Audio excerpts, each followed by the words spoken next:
Tonight on KVR News, UT's new rankings, the UT21 class photo, and Austin's new library. You're watching KVR News, your leader for live, local UT coverage. Broadcasting live from the Texas Student Television Studios at the University of Texas. You're watching KVR News at 9, Austin's leader for live, local UT coverage. Your news starts right now.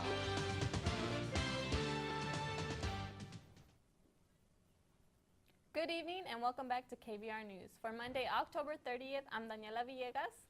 And I'm Malcolm Thomas. Thank you for joining us.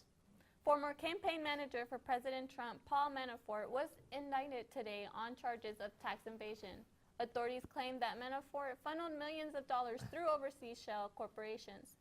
The indictment comes as a result of Robert Mueller's investigation into U.S. election interference by Russia. But the charges made no mention of Mr. Trump or Russian involvement. Instead, authorities focus on Manafort's lobbying work in the Ukraine, where they believe he laundered more than $18 million.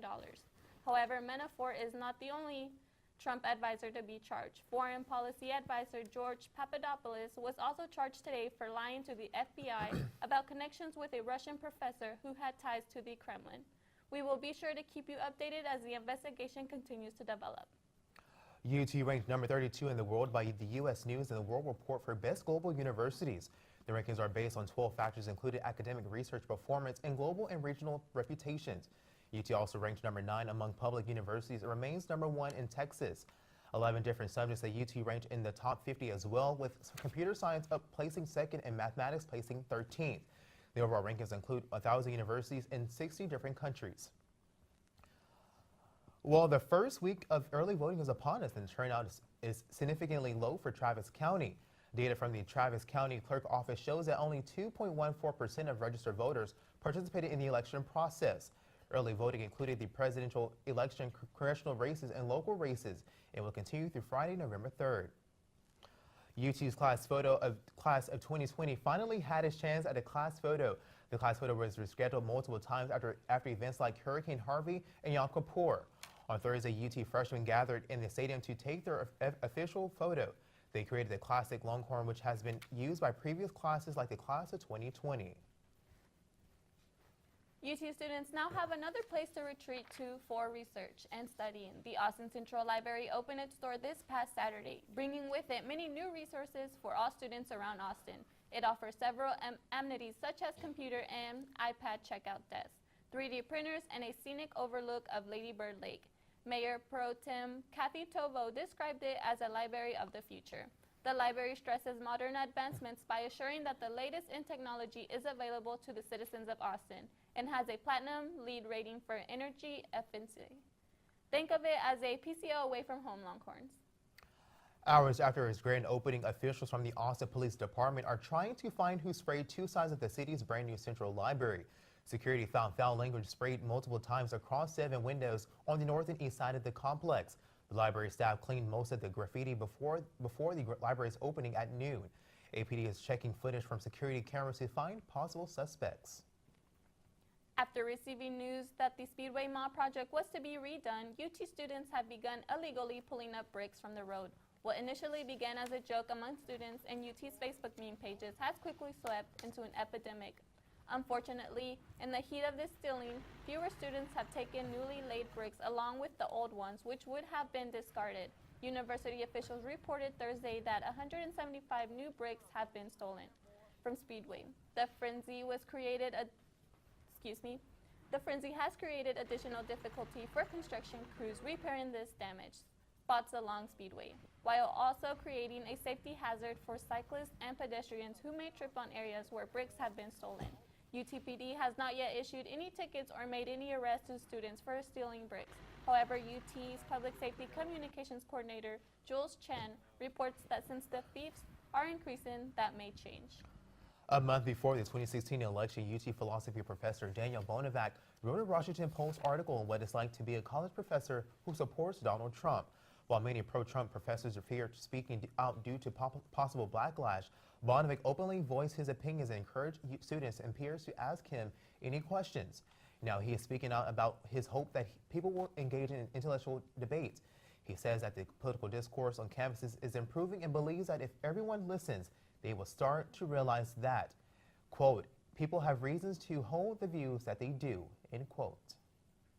And now for an update on a story we've been following here on KVR. 3-year-old Sharon Matthews went missing for 2 weeks and was found dead inside a culvert in Dallas County. Authorities say her body was found not too far from her parents' home. This leading suspect in this case is her father, who is in jail for the charge of injury to a child. He is said to have sent her outside at 3 a.m. for refusing to drink her milk. The cause of her death is to be determined. This past Sunday morning, Austin police arrested a man who is suspected of shooting 4 people at a Halloween party. Police say the shooting happened around 6:12 a.m. near Avenue F. The 911 caller said that the accused shooter was dressed as Santa Claus and had fled to his home after the shooting, where the police found him and took him into custody. According to the Austin Travis County EMS, 3 people were taken to the Del Centon Medical Center with gunshot wounds, and the 4th person was treated at the scene. It has been said that the victims did not know the suspect and are still determining if he was invited to the party. Wow, what horrible tragedies. I hope these victims are able to celebrate the holidays that are coming up and that they will get justice. Agree with you, Malcolm. We'll be right back with more news. Stay tuned.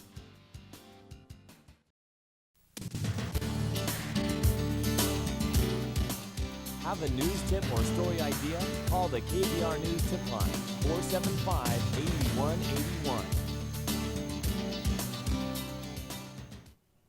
Hundreds of Austinites gathered downtown on Sunday for the 30th annual AIDS Walk Austin.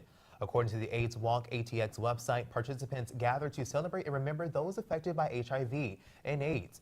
The event begins with a festival featuring live music, food trucks, activities, and closes with a 2.5-mile walk around the Capitol. This year, the walk raised over $184,000.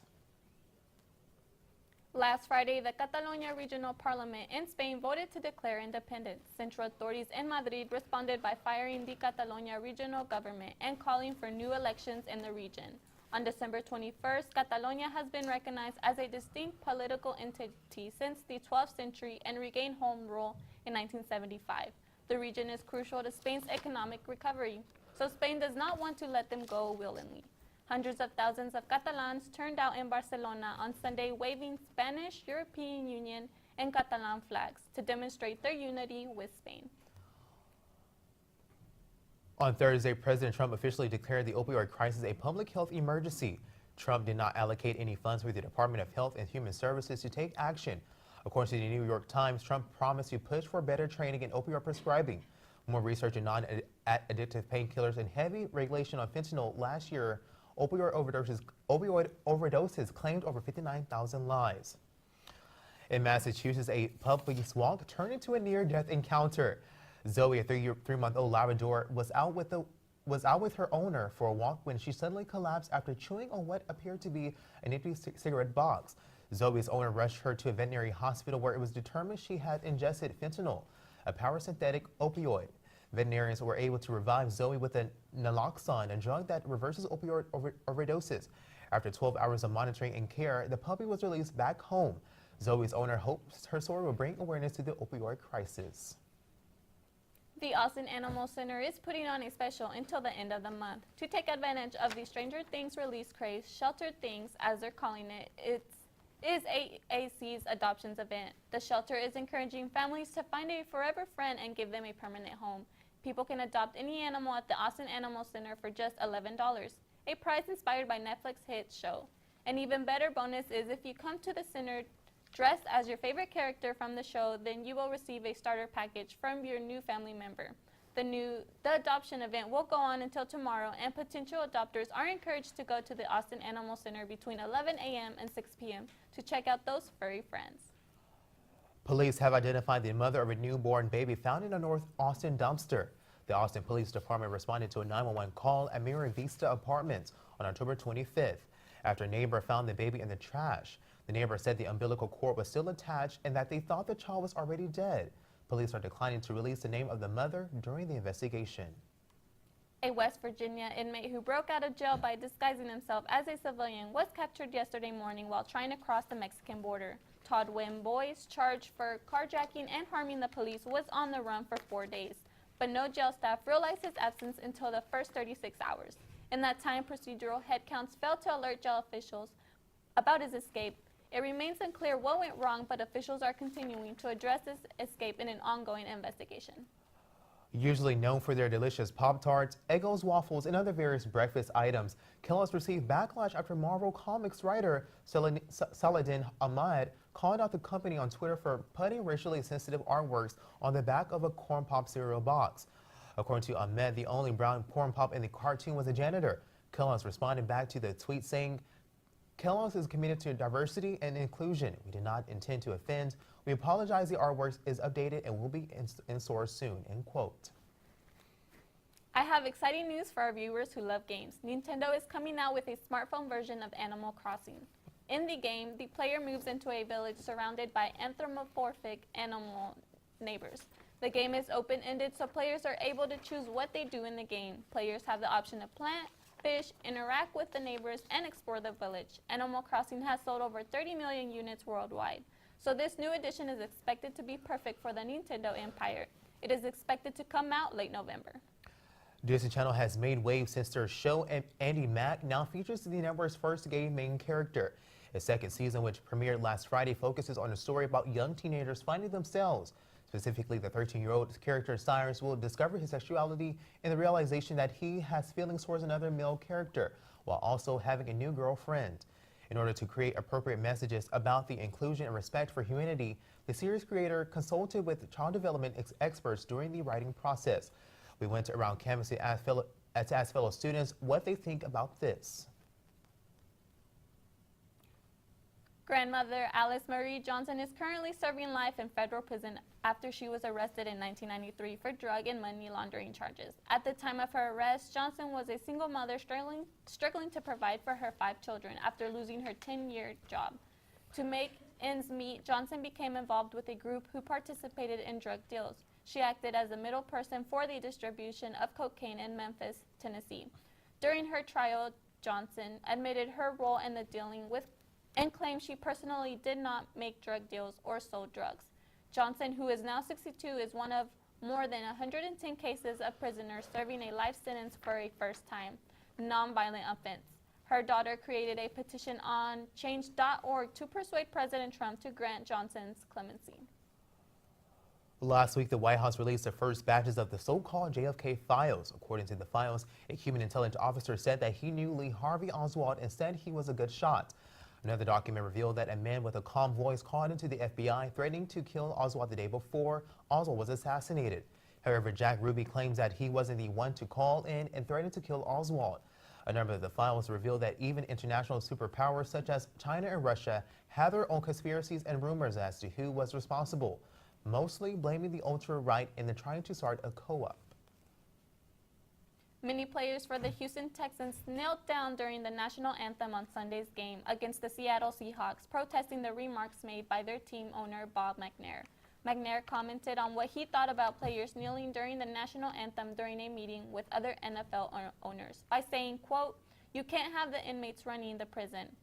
He has since apologized for his remarks, stating that he was not referring to the players but was referring the relationship between the league office and team owners, and deeply regrets his comments. McNair also stated that he wants to make progress as an organization on handling social issues that affect players.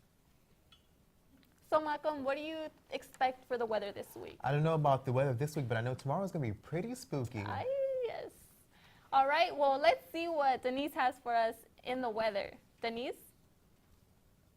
Thanks, Danielle and Malcolm. We had a fresh, beautiful day today, but unfortunately, be prepared for walking through a storm tomorrow on your way to class and during Halloween. I'll have more after the break.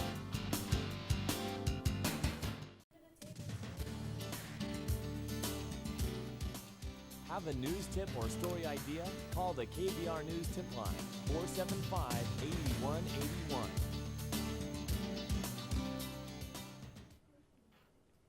Welcome back. I'm really excited for Halloween, but not so much for the low 53 degrees at night, and heavy storms are expected.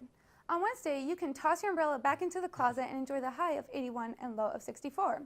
Thursday and Friday have highs around 87 degrees and lows around 66.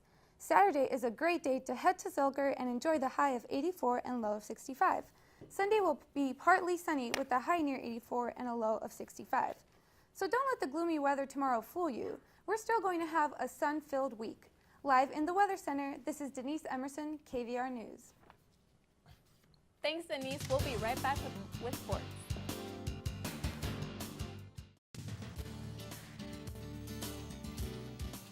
You're watching KVR News at 9. Your campus, your news.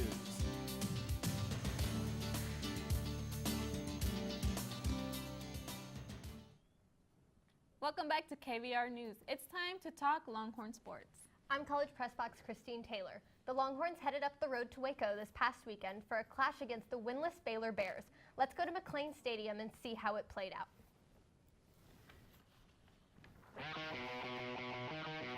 It's the start of the first quarter, and Baylor has the ball, but Deshaun Elliott intercepts and returns all the way down for a Longhorn touchdown, making the score 7-0. Later in the first quarter, Texas lines up a field goal with Josh Rowland, and it is blocked, keeping the score at 7-0. Start of the second quarter, and Bouchel makes a pass to Lil Jordan Humphrey for a 15-yard touchdown. It is the first TD of his career, making the score 14-0. Later in the second quarter, Bouchel makes a 28-yard run for a touchdown. Texas is now up 21-7. It's the third quarter, and Lil Jordan Humphrey catches a short pass from Bouchel and hurdles over the Baylor defender. 2 minutes left in the fourth quarter.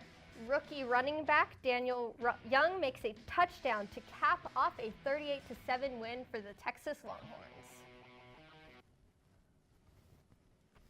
The Texas women's soccer team was also in action at home this past weekend to wrap up their regular season. Our own Daniel Sheet was on the sideline. On a cold, chilly Friday night, the Texas Longhorns played their last regular season game at home. It's a 2-minute After a package. slow start, the Longhorns rejuvenated themselves and started to dominate the ball.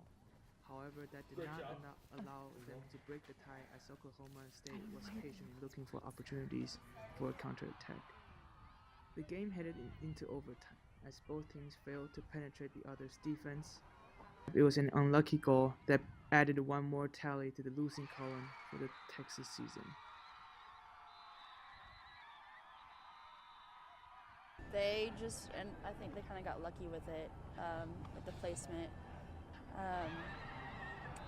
Yeah, I think it was just a good effort by them.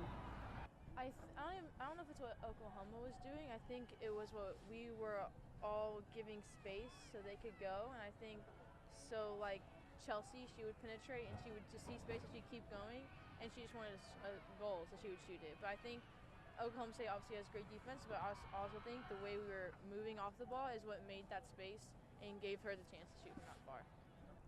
Despite the loss, Texas has still earned the right to host the first round of NCAA tournament here in Austin. You know, I think that we want to have a strong finish in the Big 12 tournament, so we're going to get started on it tomorrow, so we're ready. We're excited. They're competitors through and through, and you know, to finish with only 2 losses on the season, I think that's given them a ton of experience, and to come out on the other end of six of our overtimes, I think we're pretty battle tested. So I think as a staff, we just have to remind them of what they've accomplished already, and just absolutely sharpen that edge. This is uncharted territory for Texas soccer, Christine. How far can the Longhorns go in the tournament? Well, the Texas Longhorns definitely had a very strong start to their season and unfortunately had a quite sour end. So moving on to the tournament, it's really about having that hot start for them. They're a streaky team, so they need those strong wins at the start of the tournament to up their confidence and have a more positive outlook towards the rest of it. And now back to Texas football. How badly do the Longhorns need to get a win this week against TCU? Tom Herman is still really looking for that signature win to get the dominance that Texas needs as a football team this season. And TCU would be a great win for them. They did have that win against Baylor last week, but Baylor is 0 wins and 8 losses. TCU is 7 wins and 1 loss, so it would be really good to have that win this weekend to really assert their dominance as a team. Well, thank you, Christine. And that's all for Texas sports this week. Now let's head over to Caitlin to see what's new in Hollywood. Thanks, Daniela. Coming up, we'll talk about what happened to a star from Stranger Things at the airport and all the craze around Kevin Spacey. We'll be right back with the latest in your entertainment news.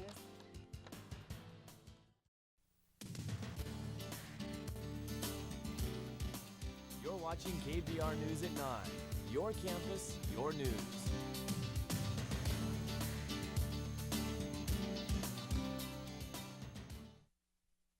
Welcome back to KVR News. HGTV's Fixer Upper stars Chip and Joanna Gaines made a visit to Houston this past Sunday. The popular home repair duo is helping restore the home of an elderly Hurricane Harvey victim. ExxonMobil volunteers joined the TV stars while also donating $80,000 to the organization, Rebuilding Together Houston. Within this past year, Rebuilding Together Houston provided free repair services for the elderly with low incomes, the disabled, and service veteran homeowners. Volunteers began renovations earlier this month. Now the Gaines are stepping in to help out. Their goal is to make the home more habitable for the elderly victim. Stranger Things actor Charlie Heaton was denied entry to the U.S. after small traces of cocaine were found in his luggage. The British actor who plays Jonathan Byers in the series was unable to attend the show's season 2 premiere party in Los Angeles and was allegedly flown back to the U.K. According to The Sun, sniffer dogs at LAX airport caught the 23-year-old after finding a very small amount of white powder. A spokesperson for the actor said, quote, "I have no comment to make." House of Cards star Kevin Spacey is under fire after being accused of unwanted sexual advances. Actor Anthony Rapp says that Spacey attempted a sexual advance towards him when he was 14 years old. Spacey acknowledged the accusation and apologized in a tweet, in which he also came out as a gay man. In response to the allegations, Netflix has decided to cancel the Spacey starring show House of Cards after the upcoming 6th season. Thanks, Caitlin, and thank you for tuning in. Make sure to follow us for new updates throughout the week. You can follow us on Twitter and KVR News and like us on Facebook. I'm Malcolm Thomas. And I'm Daniela Villegas. Stay tuned for College Press Box up next on Texas Student Television. Have a great week. Have a great week, guys.